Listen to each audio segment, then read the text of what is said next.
ಈ ಮಾಯಿಗೆ ಸ್ವಾಗತ. ನಾನು ಸಮೀಕ್ಷಾ ಶಿರ್ಲಾಲು. ಕೃಷ್ಣ ರುಕು ಸೀರಿಯಲ್ ಇದೆ 9ನೇ ತಾರೀಕು 6:30ಗೆ ಬರ್ತಾ ಇದೆ.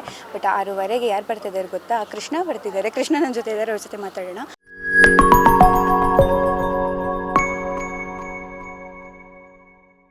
ಹಾಯ್ ಕೃಷ್ಣ. ಹಾಯ್. ಕೃಷ್ಣ ಅಂದರೆ ತುಂಬ ಕನೆಕ್ಟ್ ಆಗ್ತಾರೆ. ಅಕ್ಷಯ್ ನಾಯಕ್ ಅಂದರೆ ಮೇ ಬಿ ಫ್ಯೂಚರಲ್ಲಿ ಜನರಿಗೆ ಗೊತ್ತಾಗದೇ ಇರಬಹುದು. ಏನು ಹೇಳ್ತೀರಾ? ಏನಿಲ್ಲ, ಅವ್ರ ಕ್ಯಾರೆಕ್ಟರ್ ತಕ್ಕನಾಗೆ ಹೇಗೆ ಕರೆದ್ರೂ ನಂಗೆ ಖುಷಿನೇ. ಎಸ್, ಈಗ ಅವ್ರು ತುಂಬ ಇಂಟರ್ವ್ಯೂಸ್ ಕೊಟ್ಟಿದ್ರು. ಆಗ್ಲಿಂದ ಇದೇ ಪ್ಲೇಸಲ್ಲಿ ಕೂತ್ಕೊಂಡು ಮೇ ಬಿ ಸುಸ್ತಾಯ್ತಾ ನಿಮಗೆ? ಇಲ್ಲ ಏನು ಸುಸ್ತಾಗಿಲ್ಲ. ಸೊ ನನ್ನ ಪ್ರಶ್ನೆ ಕೇಳೋದಕ್ಕಿಂತ ನೀವು ಇಷ್ಟರ ತನಕ ಏನೆಲ್ಲ ಉತ್ತರ ಕೊಟ್ಟರೆ ಅದನ್ನು ಹೇಳ್ತೀರಾ? ಅದೇ ಯಾವ ಊರು? ಮಳವಳ್ಳಿ. ಸೊ ಹಾಂ, ಮಂಡ್ಯ ಜಿಲ್ಲೆ ಮಳವಳ್ಳಿ ತಾಲೂಕು. ಸೊ ಪಾತ್ರದ ಬಗ್ಗೆ ಕೇಳಿದ್ರು. ನೀವು ನಮಗೆ ಕ್ವಶನ್ ಕೇಳಿಲ್ಲ, ನಮಗೆ ಆನ್ಸರ್ ಹೇಳ್ತಾ ಇದ್ದಾರೆ. ಗುಡ್. ಪಾತ್ರದ ಬಗ್ಗೆ ಹೇಳಬೇಕು ಅಂದರೆ ಕೃಷ್ಣ ಕುಡಿತಾನೆ, ಜವಾಬ್ದಾರಿ ಇರಲ್ಲ, ತಂದೆ ಯಾವಾಗಲೇ ಬೈತಾ ಇರ್ತಾರೆ. ಇಷ್ಟೆಲ್ಲ ಒಂದು ಕಡೆ ಆದರೆ ಬಟ್ ಅವನಿಗೆ ಅವನದೇನಂತ ಬೇರೆ ಜವಾಬ್ದಾರಿ ಇರುತ್ತೆ. ಅವನ್ನ ಕುಡ್ದಾಗೆಲ್ಲ ಒಂದು ತಾಯಿ ಹತ್ರ ಹೋಗ್ತಾನೆ. ಕುಡಿಯೋದಕ್ಕೆ ಆ್ಯಕ್ಚುಲಿ ಸರ್ ಹೇಳ್ದಾಗೇ ಕುಡಿಯೋದಕ್ಕೆ ಒಂದು ರೀಸನ್ ಬೇಕು. ಎಲ್ಲರೂ ಕುಡಿತಾರೆ, ಬಟ್ ಇವನಿಗಿರೋ ರೀಸನ್ ಇದು. ಸೊ ಕುಡ್ದಾಗ ಯಾವಾಗಲೂ ಒಂದು ಸಲ ಅಮ್ಮ ಡ್ರೀಮಿಗೆ ಬರ್ತಾರೆ. ಸೊ ಈ ಅಪ್ಪ ಯಾವಾಗಲೂ ಬೈತಾ ಇರ್ತಾರಲ್ವ, ಅವ್ನಿಗೆ ಹೇಳ್ಕೊಳ್ಳೋಕ್ಕೆ ಯಾರೂ ಇರಲ್ಲ. ಸೊ ಒಂದಿನ ಆ ಡ್ರೀಮಲ್ಲಿ ಅಮ್ಮ ಬಂದಾಗ, ಕುಡ್ದಾಗ ಅಮ್ಮ ಬರ್ತಾರೆ, ಅಮ್ಮನ ಜೊತೆ ನಾನು ಟೈಮ್ ಸ್ಪೆಂಡ್ ಮಾಡ್ಬೋದು, ಅಮ್ಮನ ಹತ್ರ ನನ್ನ ಕಷ್ಟಗಳನ್ನ ಹೇಳ್ಕೊಬೋದು ಅಂದಾಗ ಅವ್ನು ಕುಡಿತಾನೆ. ಕುಡಿದಾಗ ನಿದ್ದೆ ಮಾಡಿದಾಗ ಡ್ರೀಮ್ಗೆ ಹೋಗ್ತಾನೆ. ಆ ಡ್ರೀಮಲ್ಲೆಲ್ಲ ಅಮ್ಮನ ಜೊತೆ ಮಾತಾಡ್ತಾನೆ. ಅಮ್ಮ ಸ್ಪಂದಿಸ್ತಾರೆ. ಆ ಸ್ಪಂದಿಸೋದಕ್ಕೆ ಅವ್ನು ಕುಡಿಯೋದು. ಆ ಸ್ಪಂದಿಸಲ್ಲ ಅಂದಿದ್ರೆ ಅವ್ನು ಕುಡಿತಾನೆ ಇರಲಿಲ್ಲ. ಸೊ ಆ ಒಂದು ರೀಸನ್ಗೆ ಅವ್ನು ಕುಡಿತಾ ಬರ್ತಾ ಇರ್ತಾನೆ. ಇದನ್ನು ಕೆಲವರು ಅವನು ಹೊರ್ಟ, ಅವನು ಹಂಗೆ ಹಿಂಗೆ ಅಂತೆಲ್ಲ ಹೇಳ್ತಾರೆ. ಬಟ್ ಕೃಷ್ಣ ಇರೋದೇ ಹಿಂಗೆ. ನೀವು ಎಷ್ಟು ಕಾತರದಿಂದ ಕಾಯ್ತಿದ್ದೀರಾ ನನ್ನ ಹೀರೋ ಸಿನಿಮಾದಲ್ಲಿ ಆಗಬೇಕು ಅಂತ, ಅಥವಾ ನಿಮಗೆ ಸೀರಿಯಲಲ್ಲಿ ಆಗಿರೋದೇ ಒಂದು ಖುಷಿ ಇದೆಯಾ, ಅಥವಾ ಇದ್ರ ಬಗ್ಗೆ ಒಪಿನಿಯನ್ ಏನು ನಿಮ್ಮದು? ಇಲ್ಲ ಆ್ಯಕ್ಚುಲಿ ನನಗೆ ಹೀರೋಗಿ ಮಾಡೋಕ್ಕೆ ಇಷ್ಟ ಇಲ್ಲ. ಆ ಕತೆ, ಆ ಪಾತ್ರ ಮಾಡಿ ಜನ ಪಾತ್ರದ ಬಗ್ಗೆ ಮಾತಾಡ್ತಾರಲ್ಲ, ಆವಾಗ ನನಗೆ ನಿಜವಾಗ್ಲೂ ನಾನು ಹೀರೋ ಆಗಿದ್ದೀನಿ ಅಂತ ಅನಿಸುತ್ತೆ. ಸೊ ಎಲ್ಲ ಅವರು ಹಾಗೆ ಹೇಳಿದ್ದಾರೆ ಅಂದರೆ ಆ ಪಾತ್ರಕ್ಕೆ ನಾನು ಜೀವ ತುಂಬಿದ್ದೀನಿ ಅಂತ ಅನಿಸುತ್ತೆ. ಇಲ್ಲಾಂದರೆ ಹೇಳ್ತಾ ಇರಲಿಲ್ಲ. ಕೆಲವು ಸೀನ್ಸ್ ಆಗಿರ್ಬೋದು, ಅವರೇ ಬಂದು ನನಗೆ ಖುದ್ದಾಗಿ ಹೇಳ್ತಾಯಿದ್ರು, ಈ ಸೀನ್ ತುಂಬ ಚೆನ್ನಾಗಿ ಮಾಡಿದ್ದೀರ ಅಕ್ಷಯ್, ಸಖತ್ತಾಗಿ ಬಂದಿದೆ, ಎಮೋಷನ್ ತುಂಬ ಕ್ಯಾರಿ ಆಗಿದೆ. ದಿಲೀಪ್ ಸರ್ ಆಗಿರ್ಬೋದು, ಚಾನಲ್ ಅವರಾಗಿರ್ಬೋದು, ಇ ಪಿ ರಾಮ್ ಆಗಿರ್ಬೋದು, ಸುಶಾಂತ್ ಅವರಾಗಿರ್ಬೋದು, ಪ್ರತಿ ಸಲನೂ ಬಂದು ಹೇಳ್ತಾರೆ, ಅಕ್ಷಯ್ ಇದು ತುಂಬ ಚೆನ್ನಾಗಿತ್ತು, ಇದನ್ನು ನೀವು ಈಗ ತೊಗೊಂಡ್ರಲ್ಲ ಅದು ಸಖತ್ತಾಗಿತ್ತು ಅಂತ. ಎಲ್ಲ ಒಂದು ಕಡೆ ಖುಷಿ ಆಗುತ್ತೆ. ಸೊ ಅಲ್ಲಿ ನಾನು ಹೀರೋ ಆ ಫೀಲ್ ಬರುತ್ತೆ. ಹೀರೋ ಕ್ಯಾರೆಕ್ಟರ್ ಮಾಡಿದಾಗ ಹೀರೋ ಫೀಲ್ ಬರಲ್ಲ. ಈ ಥರ ಎಲ್ಲ ಹೇಳಿದಾಗ ನನಗೆ ಆ ಫೀಲ್ ಬರುತ್ತೆ. ಸೀರಿಯಲಲ್ಲಿ ನಿಜವಾಗ್ಲೂ ಜನರಿಗೆ ಜಾಸ್ತಿ ರೀಚ್ ಆಗ್ತೀರಿ ಆ್ಯಸ್ ಅ ಪರ್ಸನ್. ಅದು ಹೀರೋ ಆಗಲಿ ಹೀರೋನ್ ಯಾವ ಕ್ಯಾರೆಕ್ಟರ್ ಆಗಲಿ. ಸಿನಿಮಾದಲ್ಲಿ ತುಂಬ ಕಡಿಮೆ ಜನರಿಗೆ ರೀಚ್ ಆಗ್ತಾರೆ, ಹಿಟ್ ಆಗೋಕ್ಕೆ ತುಂಬ ಟೈಮ್ ತಗೊಳುತ್ತೆ. ಆದರೂ ಆಲ್ಮೋಸ್ಟ್ ಜನರಿಗೆ ಕಾಯ್ತಿರೋದು ನಾನು ಸಿನಿಮಾದ ಹೀರೋ ಆಗಬೇಕು ಅನ್ನೋದು ಯಾಕೆ? ಆ ಸಿನಿಮಾನೇ ಹಂಗೇನೆ. ಅದು ಒಂದು ಸಲ ಹಿಟ್ ಆಗಿಬಿಟ್ರೆ, ಒಂದು ಸಲ ಜನ ಇಷ್ಟಪಟ್ಬಿಟ್ರೆ ನಾವು ಎಲ್ಲೋ ಹೋಗ್ಬಿಡ್ತೀವಿ. ಒಂದು ಆ ಫೀಲೇ ಬೇರೆ. ಅದು ಫೀಲ್ ಮಾಡಿದವ್ರಿಗೆ ಗೊತ್ತಾಗುತ್ತೆ. ಸೊ ಅದಕ್ಕೆ ಜನ ಅಷ್ಟು ಸಾಯೋದು, ಆರ್ಟಿಸ್ಟ್ಗಳಾಗಲಿ. ಸಿನಿಮಾ ಈ ಸೀರಿಯಲ್ ನೋಡೋ ಕ್ಷೇತ್ರನೇ ಬೇಡ, ಸಿನಿಮಾ ನೋಡೋ ಕ್ಷೇತ್ರನೇ ಬೇಡ. ಒಂದು ಜನ ಇದ್ದಾರೆ. So totally different. ಅದು ಆ ಫೀಲೇ ಬೇರೆ ಸಿನಿಮಾ. ಸೊ ಆರ್ಟಿಸ್ಟ್ಗಳಿಗೆ ಅದು ಫೀಲೇ. ಸೊ ಅದಕ್ಕೆ ನಾವು ಸಿನಿಮಾ ಅಂತ ಅಷ್ಟು ಹುಚ್ಚು ಬರೋದು ನಮಗೆ. ಆ ಬಿಗ್ ಇರ್ಬೋದು, ಅದು ಒಂದಿರ್ಬೋದು. ಬಟ್ ಸೀರಿಯಲ್ ಚೆನ್ನಾಗಿ ಬರುತ್ತೆ. ತಿಂಗಳಾದರೆ ಬರುತ್ತೆ ಅಲ್ಲ, ಬರುತ್ತೆ ಒಂದು ಒಳ್ಳೆ ಒಟ್ಟಿಗೆ. ಬಟ್ ನಮ್ಮ ಒಬ್ಬ ಆರ್ಟಿಸ್ಟನ್ನ ಬಿಗ್ ಸ್ಕ್ರೀನಲ್ಲಿ ನೋಡೋದಿದೆಯಲ್ಲ, ಆ ವಿಸಿಲ್ ಹಾಕೋದಿದೆಯಲ್ಲ, ಸೀರಿಯಲ್ ಮಾಡಿದಾಗ ಆ ವಿಸಿಲ್ ಬರೋಲ್ಲ, ಆ ಕ್ರೌಡ್ ಇರಲ್ಲ.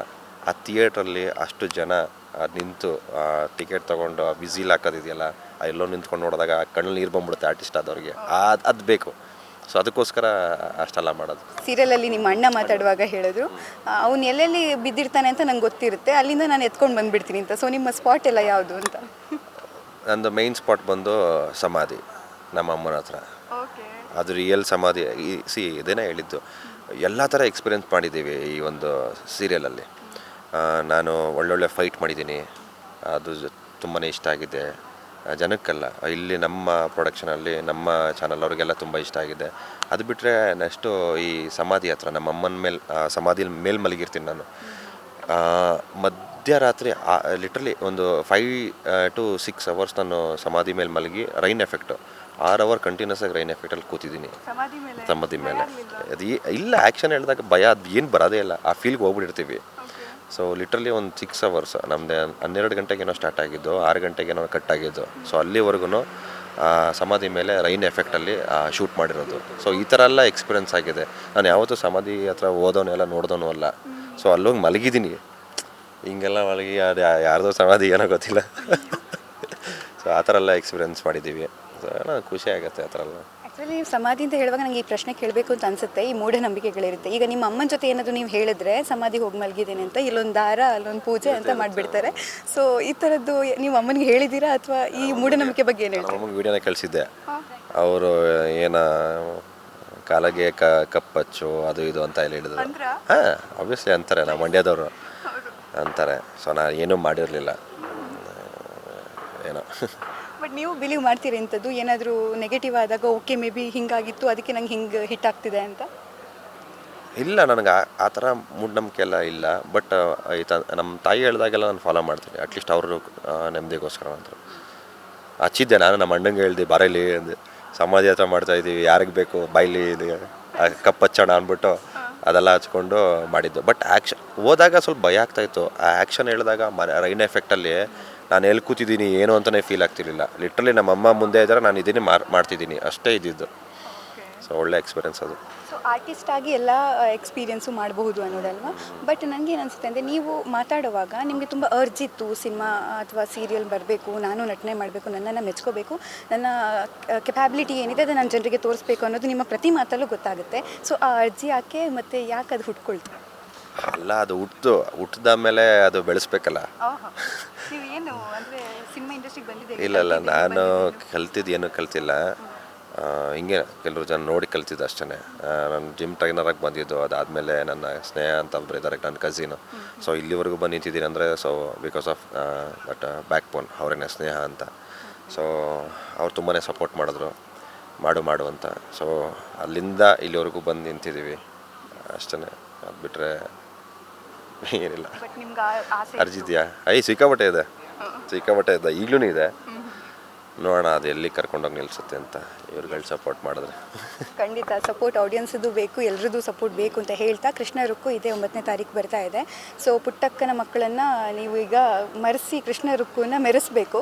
ಸೊ ಹೇಗೆ ಇದನ್ನು ಜನರಿಗೆ ಕನೆಕ್ಟ್ ಮಾಡ್ತೀರಾ? ಯಾಕಂದರೆ ಚೆನ್ನಾಗಿದೆ ಅಂತ ಎಲ್ಲರೂ ಹೇಳ್ತಿದ್ದಾರೆ, ತುಂಬ ಡಿಫ್ರೆಂಟ್ ಆಗಿದೆನೂ ಹೇಳ್ತಿದ್ದಾರೆ, ಕಾಸ್ಟಿಂಗು ಚೆನ್ನಾಗಿದೆ ಅಂತ ನೋಡ್ತಿದ್ದಾರೆ ಜನ. ಅದನ್ನು ಹೊರತಾಗಿ ಜನರಿಗೆ ಹೇಗೆ ಕನೆಕ್ಟ್ ಮಾಡ್ತೀರಾ? ಅಲ್ಲ, ಅದು ಕತೆ ಅದು ಆ್ಯಕ್ಚುಲಿ ಸೀರಿಯಸ್ಸಾಗಿ ಕನೆಕ್ಟ್ ಆಗಿಬಿಡ್ತಾರೆ. ಆ ಒಂದು 5 ಎಪಿಸೋಡ್ ಇದೆಯಲ್ಲ, ಆ 5 ಎಪಿಸೋಡಲ್ಲೇ ಜನ ಕನೆಕ್ಟ್ ಆಗಿಬಿಡ್ತಾರೆ. ಆ ಥರ ಇದೆ ಕತೆ. ಸೊ ನಾನು ಎಸ್ಪೆಷಲಿ ಒಪ್ಕೊಂಡಿದ್ದೆ ಆ ರೀಸನ್ಗೋಸ್ಕರ. ಅಷ್ಟು ಕನೆಕ್ಟ್ ಆಗಿಬಿಡ್ತಾರೆ ನನಗೆ. ಇನ್ನು ಆ ಥರ ಎಲ್ಲರ ಮನೇಲೂ ಇರ್ತಾರೆ ಹಂಗೆ. ಸೊ ಆ ಒಂದು 5 ಎಪಿಸೋಡಲ್ಲೇ ಜನ ಕನೆಕ್ಟ್ ಆಗಿಬಿಡ್ತಾರೆ, ಸಿಕ್ಕಾಪಟ್ಟೆ ಕನೆಕ್ಟ್ ಆಗ್ತಾರೆ.